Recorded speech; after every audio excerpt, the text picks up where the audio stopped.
Okay. Hi, Rachel. Hi, Amanda. Nice to see you.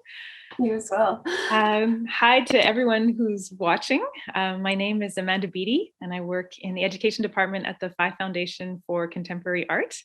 And my colleagues in education and I have invited artist Rachel Echenberg to create a project in conjunction with Dora Garcia's performance piece.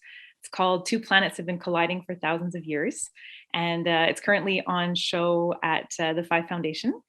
And I'm thrilled to be here with you, Rachel, this morning to talk about this collaborative project that we're working on. Yeah, well, thank you for inviting me into this collaboration with you and the education team. It's been a lovely experience coming up with this kind of unusual kind of workshop that we're working on. Yeah, definitely unusual, but wonderful. So perhaps, Rachel, do you want to start by just talking about your work in general, maybe some themes that you've been exploring recently as well? Sure. I'm a visual artist, and I have been working primarily in performance, but as well in video and photo for close to 30 years now. I would say the more recent work, maybe the last 10 years, I've been exploring themes of home and of family, and really using the actual participation of my own family in this work. Yeah. Mm-hmm. Nice. It's when the curator of this exhibition, Victoria Carrasco, approached my colleagues in education and I to talk about this, what our programming for this exhibition. She mentioned that she was interested in exploring the connection between performance and families. And so we immediately thought of you and of your work. And we're just so happy that you were able to do this project. We know you're super busy with a lot of other projects right now. So it's been really great working with you. So as part of our collaboration, one of the things that we're going to be doing is showing one of your video works, how to explain performance art to my teenage daughter, on our website for the duration of the exhibition. And I wonder if you want to just say a few words about that work. Yeah, sure. Originally the work was the live performance that I did with my youngest daughter, Clara, in 2015. And when I finished that performance, I realized I wanted to continue expanding on the work. And so together with Clara, a few years later, we came up with this, we made this video together.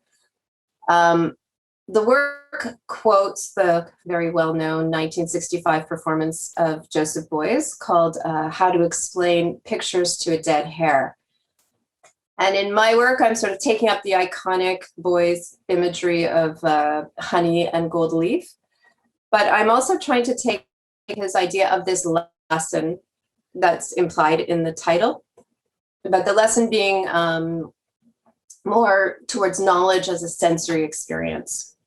So that it's not really geared towards, understanding in the passive sense, but more as a kind of a recognizing as an active experience.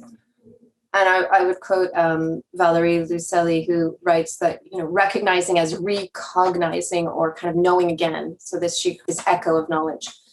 So I think like the idea of understanding work, any work, whether it's performance or something else, has to do with this kind of openness towards, the experience of knowledge.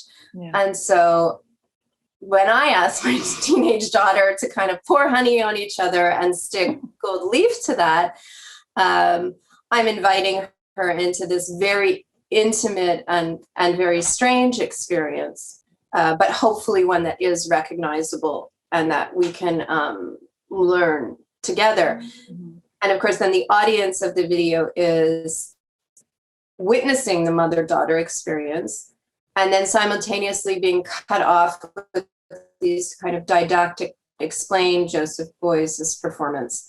And hoping is that shifts their understanding into kind of different ways of knowing. And that's sort of what the work for me, the background of the work. And, I would definitely invite people. It's available on the PHI Foundation website until August 1st. So I hope people will see it. It's only 6 minutes long, so it's not a film. It's definitely a shorter video. Yeah. I find it such a touching piece too. You really feel the connection, the love and the care between you and your daughter. It's so palpable. So yes, I definitely recommend that everybody watch that video, also to get a better sense of your work and where you're coming from. Thanks for sharing that. So I'm just going to take a second to share my screen because we've got some images to talk about the next project. Okay, so you've proposed this art activity for the public called Pile, Touch, Yell, Cocoon Performance Suggestions. And it's basically in the form of these instruction cards where you're proposing these actions for biological or chosen families to perform. Do you want to say a few words about the project in general, maybe before we dive in and talk about each action? Sure. So the when you asked me to come up with this kind of like an idea of a workshop at a distance because of the pandemic, we came up with this idea to pull gestures out of past performance works. So I've chosen four different gestures, different actions that can be easily done or can be done. I don't know if it's easy, but can be done. They don't take any extra accessories or anything. It just takes your presence. And I have put in there's an image from the performance as well as a short suggestion of how one could experience this work. And I kept in mind that they were for intimate groups. So either family in whatever sense people want to take it, but chosen, biological, or and also some of the performances can even be done alone. But I would say, like in all cases, they take a little bit to kind of try that out. It takes a little focus. They're not difficult to do, but I'll explain it as I go along. Perfect. So I'll just sorry, go ahead. Oh no, I was just going to say that I'll go through the images and I'll just follow your pace. So we'll be able to see what the actions and then the photographs that go along. Excellent. Okay. So the first one is pile. So all of the titles are verbs. So that's sort of like leading to this idea of the active audience. And this image is it's an iconic action in my family because we've done it in different situations. But this image is the first time that we did it in a performance in 2016 called Home is Where. And I would say this idea of piling has a lot of different connotations. At one time, it's very intimate and can even be very calming. And then, of course, the other extreme is the weightiness of it, the heaviness of it. So when you're piling, you physically feel both of those extremes in that the group is trying to kind of spread their weight and breathe as one, but the people on the bottom are being compressed and actually it can become even maybe difficult. So I would say that people who might choose to do this suggestion need to keep focused on those extremes and prepared for that compression that can happen in it. Yeah. I'm curious to try it out myself because you get that feeling of there's a connection between the bodies, that closeness, that the fact that you're touching, that you're so on top of each other. There's something that's very comforting about that, about seeing this image. But then there's that fine line between that comfort and then the carrying that weight and the burden of that weight. That can be kind of difficult and even anxiety provoking. So it's such an interesting piece that the ideas behind it are just really, really fascinating. So, well, you'll let me know how it goes. Okay, next one is touch. So touch, the image for that is from a video that I made with my mother. last summer. And of course, this was during the 2020, during the pandemic. The piece is from a series of videos called Conversations with My Family. And this one is called Conversation with My Mother and Her Mother and Her Mother and Her Mother and Her Mother, so etc. The video was made at a time when we couldn't touch each other. So we each made this video of touching our face, feeling our skeleton, our flesh, our features, and trying to recognize, again, there's that word, our own kind of each other within ourselves, as well as our ancestry. And when I'm suggesting this performance, I'm suggesting that it can be done together with other people, but it can be done in presence or at a distance, and it can be even done alone, because they're with you in kind of as you're in the thinking that's going behind it, in the action, and it's what it's asking you to do. Yeah, nice. It's a work that I think is going to resonate with a lot of people, just especially after what we're coming out of, hopefully coming out of this kind of year and a half of not being able to be with our loved ones, not being able to touch them, to be connected to them. So this idea of touch and of thinking about our ancestors and our families and the people that we love and that we want to be with. Yeah, how we can hold others. Yeah, that's it. Yeah, I hope so. Yeah. Okay, the next one is yell. Yell. So this is exactly as it sounds. So the idea is to yell together, which might sound actually easier than it is, because it can definitely be awkward, or can create a kind of giggles, or even just the difficulty of allowing oneself to really yell. So that's a kind of interesting, because it is very simple to yell.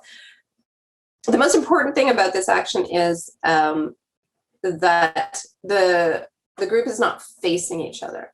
So the idea is that they are yelling together, but they're not yelling at each other. So in this picture, it's a live performance. We're facing the audience, but we're not facing each other. In other situations, could be facing outwards anywhere. So what's also interesting is that that people can come in and out. Obviously, it takes a lot of energy, so the volume can kind of fluctuate as this action. Yeah. So, like, even if it's even though like yelling is an aggressive release of energy, part of this action is to also listen to each other and to kind of accept whatever energy each person is to that action or that moment. Mm-hmm. Yeah, it's interesting. I find, you said it's a simple action. It's a simple thing to do. But then when you think about it, it's like, well, okay, where are we going to do this? There's that self-consciousness too. Are we going to do this in our home? Are we going to do this outside in a park? What are people going to think who are around?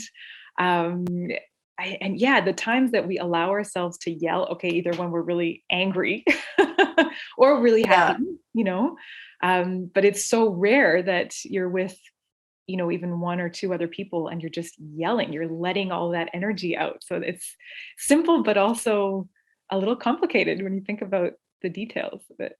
It is. I mean, I think that a lot of these actions, I'm hoping that they seem simple, and yet, the doing of them might bring up some other things. And obviously I made them not with the idea that other people would perform them.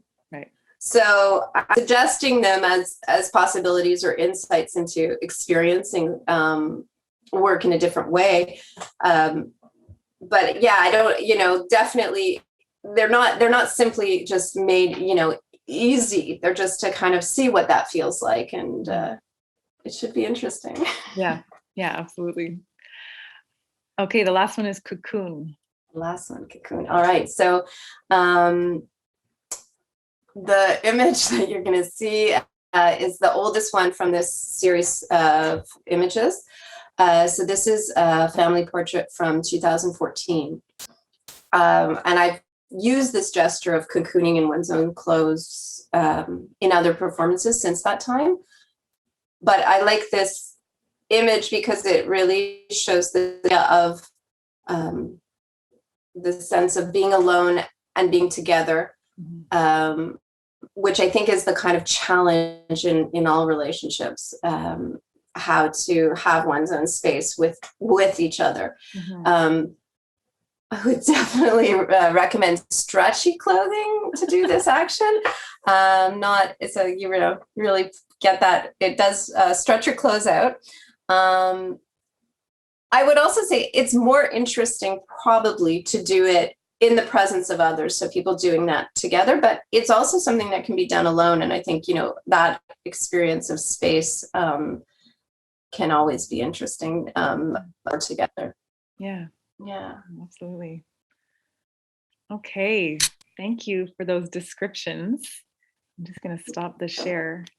I think it's going to be really helpful for people who are, embarking on trying out these actions at home, to have heard you talk about it and to know the background of the fact that these are performances, that these were based on performances, and that there are all these ideas to think about when doing them. And Rachel, just thanks for taking the time to chat today, for sharing your video work also on our website. I think that's really wonderful as well. And for all of these performance suggestions, it's really opening up a lot of very interesting experiences for everyone who's going to be trying them, for our visitors, for people who are viewing this conversation today. Well, thanks a lot for all of that. Thank you, Amanda.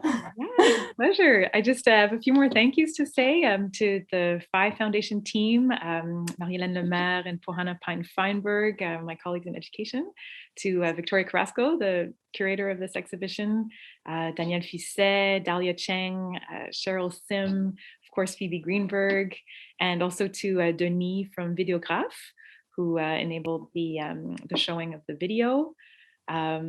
Thanks to everyone who's watching and who's going to participate in these performance suggestions, either in thought or action, or hopefully both. And Rachel, again, it's just been such a pleasure doing this with you. Thanks for your boundless creativity. It's really inspiring. Thank you, Amanda. Okay, I hope to see you soon. Take care. Bye, everyone. Bye.